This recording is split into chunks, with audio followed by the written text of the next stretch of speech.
Hello, I'm Melanie Boyd with the Charitable Pharmacy of Central Ohio, and I am joined today on this, our 10th anniversary, with Mike Rosati of Rosati Windows and Jeff Biehl of Biehl Consultancy. These two men were instrumental in the beginning of the pharmacy, and really it was their shared vision that led to our being here as the strong organization we are today. So I have some questions, and we're going to jump right in and hear, I think, some really good, inspiring stories today. So thank you for being here, gentlemen. Thank you. Thank you. So let's start at the beginning. When was it that you really had a sense, identified the need for the charitable pharmacy? I was looking for somewhere to become really involved in a charity, something new, something innovative. And I'd seen a documentary or something on how people were splitting their pills in half, or they weren't going to the grocery store so that they could, eat a little bit and take some of their medicine, but it just wasn't working out. So I ran into Mayor Coleman at a fundraiser, and we sat down and talked. And then he loved the idea, so he put me with Dr. Long, who at the time was the head of the health department. And then I believe she got me involved with Jeff. And we started talking, and we felt that we were onto something big, and that's kind of where it started. Yeah, it really started with, as Mike said, it started with access to affordable prescription drugs. Like Yes. that was the thread. And, we didn't have any idea there was this thing called a charitable pharmacy, but we knew that there were lots of different ways to try to, bridge this gap of, as Mike said, people that needed prescription drugs. And then at that time, we spent, quite a few years working with all the different pharmaceutical companies and their assistance programs. And that's really what Mike and I spent a lot of time on. We called it Prescription for Good Health, if you remember that, Mike. I do. And we put in place kind of a more efficient way for people to navigate all these different pharmaceutical assistance programs. So that was kind of the beginning. Okay. So when was this happening, and what brought the two of you together? I think a common goal.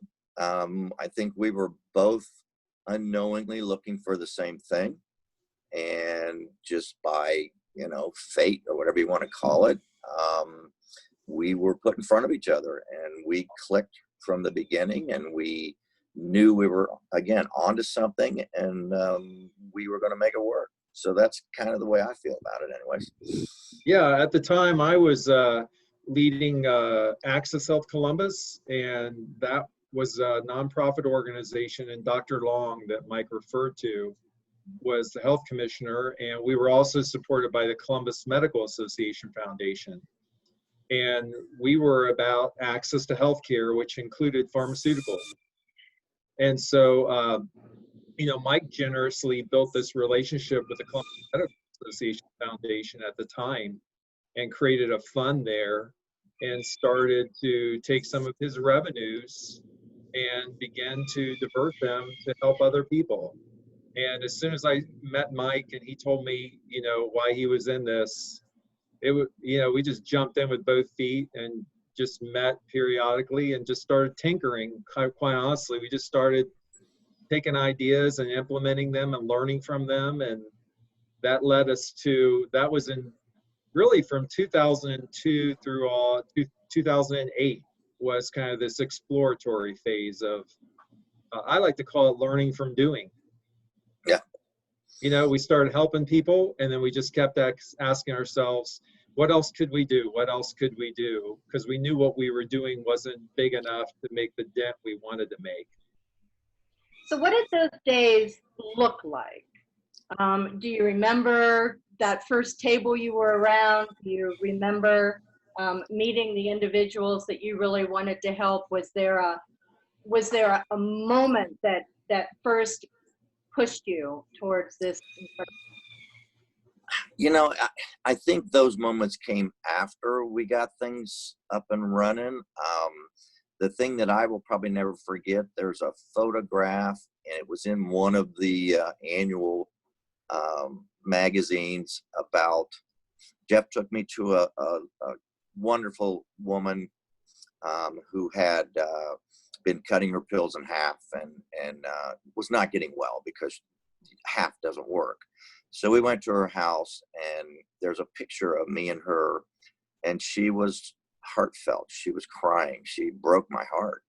And that's kind of where I decided that this is what me and Jeff need to get done. That's really the defining point for me, I think, was this poor, not poor money-wise, I just felt horrible. She just was having such a hard time with life, and it was all about prescriptions. So. Yeah, and I have to tell you, I probably never told Mike this, but you know, I was kind of intimidated when I first met Mike, in that I was running this nonprofit, and I heard about this guy that runs a big window company, you know, wanting to do good. And so when I met with Mike, you know, he was just so grounded, and he was like, "Let's get something done," and he stayed true to that. And you know, this wasn't always just about the money, but you know, no money, no mission. And Mike put his money where his mouth is at. You know, Mike was the one that early on wrote the checks to get this stuff started, and really was the backbone. You know, I always think of Mike's role in this. We ended up bringing in lots of other funders, as you know, and you know, so Mike ended up Rosati didn't end up being the only funder. But early on, Rosati was the funder of all these initiatives that I was coordinating on behalf of myself. So. Was there, I seem to remember there were studies that were going on outside of Access Health and outside Rosati Windows in the larger community from other organizations that were also identifying the need. Am I wrong about that? Do you, were there people that were coming into the table? Yeah, access to prescription drugs, you know, this was about the time that the Affordable Care Act and all that was starting to emerge. So there, you know, the number of people who are uninsured was very high at that time. And prescription drugs was identified, you know, as a major barrier for a lot of people. So Mike kind of picked up on that on the front line with the staff. You know, I never forget, Mike said, you know, his sales team would come back in and, you know, they'd have these relationships with people, and they would see from their experience of being in their homes, right, Mike? Yeah. What they were dealing with. So I was working from the study, you know, the population health side, and Mike came at it from the real world frontline side, which I thought was also pretty cool. So we have the two of you there in the beginning, your vision. Certainly the wider community was beginning to get a sense of how important that access to health was and the fact that it was missing. So who came to the table next? What did you do from there? If I recall, since we were the only corporate structure donating, I believe Jeff secured a grant from Franklin County, a large grant, because it seems like no one gives money until they see somebody else, you know, trusting in the company or in the endeavor and giving the money. So I think once we got the cash we were given plus the cash that Franklin County gave us, it kind of gave us a whole new ball game. And there were some things that were changing in the drug laws that allowed us to, you know, get hold of prescriptions at the actual pills at very, very low cost or free. And I think probably, Jeff, the next step was maybe when we started interviewing for pharmacies, or maybe it was when we started talking with the church. I don't really recall the exactly where it went, but it was one of those two things. Yeah, Mike, as I recall, around 2008, to Mike's point, and I give a lot of credit to Franklin County Commissioner Marilyn Brown, who is still a commissioner, the commissioner at that time, and the other commissioners were supportive as well. But we decided that this idea of a charitable pharmacy needed to be studied, because we wanted to do this from a very business standpoint, right? We wanted to put something in place that was sustainable and could scale up. And so both Franklin County Board of Commissioners and also the Columbus Medical Association Foundation, they were the ones that, along with Mike, puts money in place, and we hired a consultant, and we did this exhaustive feasibility study. And I sent you a link to that. But we studied other communities. There were some other communities that had charitable pharmacies up. As Mike said, there were some regulatory things happening that made it favorable. And once we landed on the findings from the study, I worked obviously for a public-private, partnership, Access Health Columbus. So they approved us moving ahead. We put a request for information out on the street. And that's how we met the West Ohio Conference of the United Methodist Church. Reverend Edgar, who I had worked with on the South Side, was the first to knock on the door and say, we would really like to be part of this. Mike, I think that's when this thing really started to pick up the pace. Yeah, it went from 0 to 60 real quick, and everything started falling into place, and it was very exciting. I mean, it was extremely exciting. And, Jeff did all the heavy work. I mean, Jeff did all the lifting. I just, he would come to me and I would come to him, and we would meet, I don't know, once a quarter, sometimes once a month, sometimes every 2 weeks. It depended on when we needed to see each other. And we would just talk things through and kind of, talk back and forth, and ideas would prosper from these meetings. And again, it all just seemed to, it was like it had to be, it was supposed to be. It just fell into place. So Reverend Edgar brought the West Ohio Conference in your house now at the Livingston United Methodist Church. So between your conversation, Jeff, with Reverend Edgar and our landing, what happened between there, and how long did that take? Yeah, it didn't take very long. So I think it was in the fall of 2008, we finished the feasibility study. We quickly put it out on the street, and we started to convene, gatherings to communicate to the community this was a viable idea. Mm-hmm. And that's when we started to meet people that were interested. And West Ohio kind of rose to the top because they also brought a location. The Livingston Avenue Church there.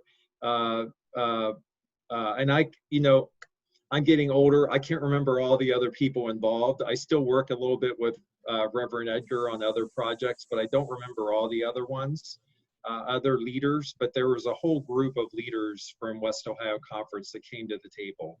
Melanie, you would know those names. Oh, absolutely. And we obviously, we're celebrating the 10th anniversary. We're actually doing a little bit of a series of these conversations that clearly I wanted and needed to come to the tour. Yeah, so in 2009, we started to put the business plan together, formed a new nonprofit, put in place a board, got even more funders to come to the table, and Mike continued to stay at the table to invest in this. And then really 2009 was in building mode, and Alan Zanger was the pharmacist that was hired by the new nonprofit to kind of lead this thing out of the ground. And it opened in March of 2010. So literally, I would say, what is that, like 15 months, 16 months from the study to opening. Yeah, that was impressive. That was amazing. Supposed to happen. I guess things that are supposed to happen take on a movement of their own, right? And yep, forward the way they're supposed to. So we knew we were on the right track. We knew it. We knew it in our hearts that we were doing something that was good. Yeah, and I give the I give the leaders of West Ohio and some of the, congregational people that came to the table, they really brought the can-do attitude to get this thing opened up. So, we would have constant, meetings, putting the business plan together and tackling obstacles and, dealing with anytime you open something, it's full of operational challenges and how do you staff this thing and how do you fund it. But it happened fast. 2002, going back when you were around that table, did either of you at any point go, hey, let's just build it in the back of a church? No, but we did. We had already seen way past where we were, and we knew that at some point in time we would develop a process where people that needed prescriptions could get them at no cost.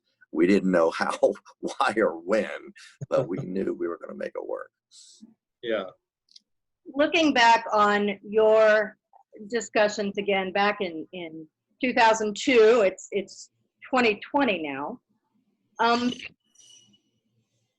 Did you see us being here all those time ago? Did you think about the growth? Did you imagine it would be less than it is, about the same as it is, more than? I was, excited, maybe even taken a little aback by, again, we had these dreams, but to actually see a pharmacy with pharmacists, with doctors and nurses, and a real live setting, and the amount, I think last year, the dollar figure was, correct me if I'm wrong, but it was like 4.2 million is what we wrote in prescriptions.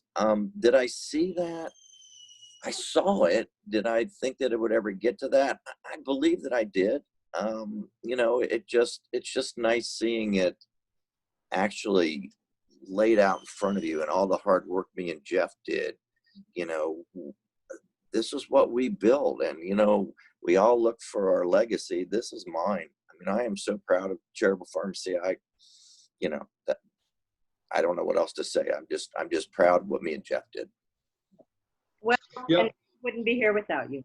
Yeah, I echo that. When I had the privilege of leading Access Health Columbus, and it's now called the Healthcare Collaborative of Greater Columbus, we launched a lot of projects. We were kind of a incubator in those early years.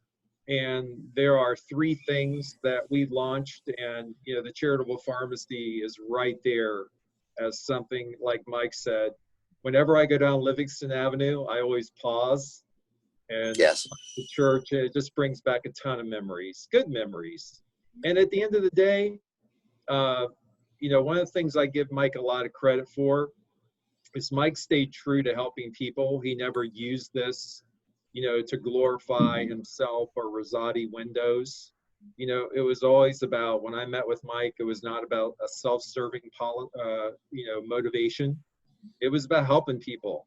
And that's what kept me coming back, because, when you meet an authentic person that is really committed to helping people, why wouldn't you want to stay at the table with somebody like that? And that was Mike from the very beginning. thanks. That's awful nice. I don't know if I could live up to that, but I appreciate it. Absolutely. So a long time getting here, 10th anniversary since we actually opened. What do you see 2040 looking like, or 2050, when you dream and dream big the way you did back at the beginning?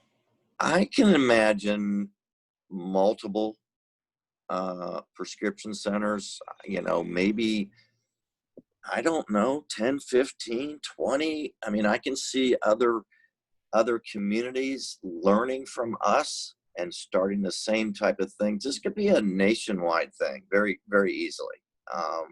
There's a good game plan. There's a sound business plan. And I think any city or state could take what we have done and do the same thing. So who knows? It could be in all 50 states as far as I'm, I think that it should. It's that good of a program. Yeah, Melly, I I think, I know you folks are scaling up, and I think you're looking at another location, right? And We are. yeah, to Mike's point, I think scale is what my response is.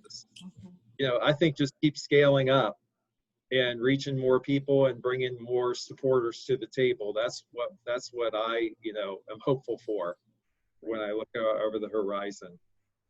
Any final suggestions for us getting from here to there? Anything you'd like to see? I stay on this road, stay on this path. Just don't deviate, stay in your lane. Don't try anything crazy. Just, make it a normal business and follow business practices, and you'll be successful. Yeah. One of the things that the Charitable Pharmacy started from the beginning was this wasn't just about writing scripts. And that was something that always, connected with, I think, our vision of meeting people where they're at, recognizing they have other needs, and you folks have done a great job of connecting them with other needs. But then to Mike's point, staying on the path of access to affordable prescription drugs. I think holding on to that mission, I hope someday in our country we don't have to use charitable programs to get people access to drugs. But until that big issue is dealt with, it might not ever be dealt with. So keep doing what you're doing and keep growing. Well, thanks to you both. And I think I echo your hopes. I think most nonprofits hope that they go out of business. Those that certainly serve the underserved, and certainly hope to meet that vision as well. Mike, Jeff, it's been wonderful speaking with you. And I think we all look forward to the day in 2050 when someone gets to meet you perhaps for the first time. Thank you for your time. Thank you. And Jeff, Thanks. nice seeing you, and thank you. Nice seeing you again. Take care of yourself.